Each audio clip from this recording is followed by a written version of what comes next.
The ages 0 to 5 are among the most important in our developmental lifespan.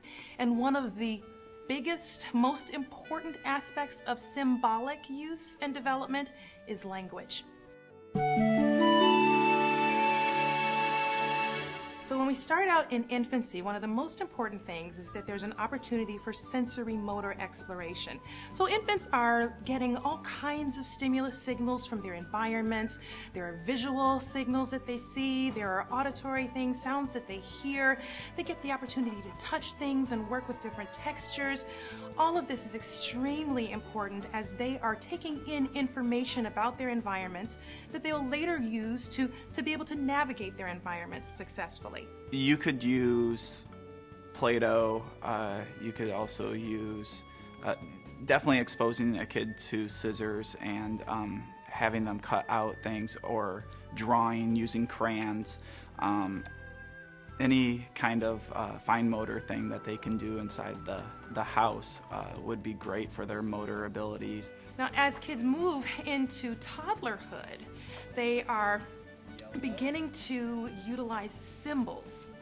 And so they've got things that they understand about the world now through that sensory and motor exploration.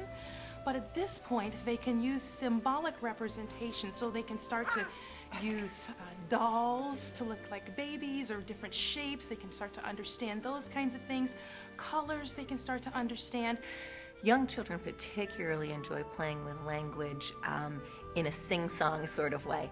So for parents or caregivers to provide opportunities for children to sing songs, or to do finger plays, or to do nursery rhymes. And children love to hear things over and over and over and over. And sometimes to the parent or to the caregiver that can be frustrating. But the children latch onto that. It's a known for them. And the more often they hear the parent singing or giving a rhyme, the more quickly they are able to pick that up. And then that translates easily to them as they become older and it's time for them to start to read, because they have that flow of language and they understand how that goes. So things like 5 little monkeys jumping on the bed, you know, to do that with children, they love that.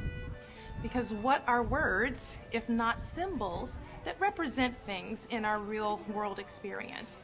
Right? So for example, the word chair, well, it's just a couple of sounds, ch, eh, right? But we use that to represent and refer to a particular object in our environments. And once the kids have the opportunity to do that, oh, then a whole new world is opened up to them. Especially in the early years when they're forming those words. If you allow them to just point at things or make noises and you guess what they're asking for, they might never learn. When they point or grunt for something, you say, no, what is it that you want? Oh, you are asking for the glass of milk. So they will learn. When we would go on vacations, long drives, kind of card game out of the glove compartment, 20 questions or something like that, and just start asking them, just to get them thinking and talking, using words. We tried to create as language-rich an environment for our kids as we possibly could. In a child who's developing successfully, being well prepared for school, we would like to see things on multiple different dimensions. So one of the things that we want is to see that their language is developing. I love libraries. I think Holland has a terrific public library, and they wear many hats there, you know, providing things from high technology to those who can't afford it, to just being able to borrow books from the shelf. I think it's a wonderful resource. Some of our parents say, but I don't know English well, for example. And my answer to that would be, use your home language, use your native language, and still speak to your children. If you are using your native tongue, that's great, that's perfect. For your children to pick up on that intonation, to pick up on that vocabulary in their native tongue will only aid them as they make the transition to English or the language of their school. So I don't see that as needing to be a barrier, although that can seem like one to parents at the beginning.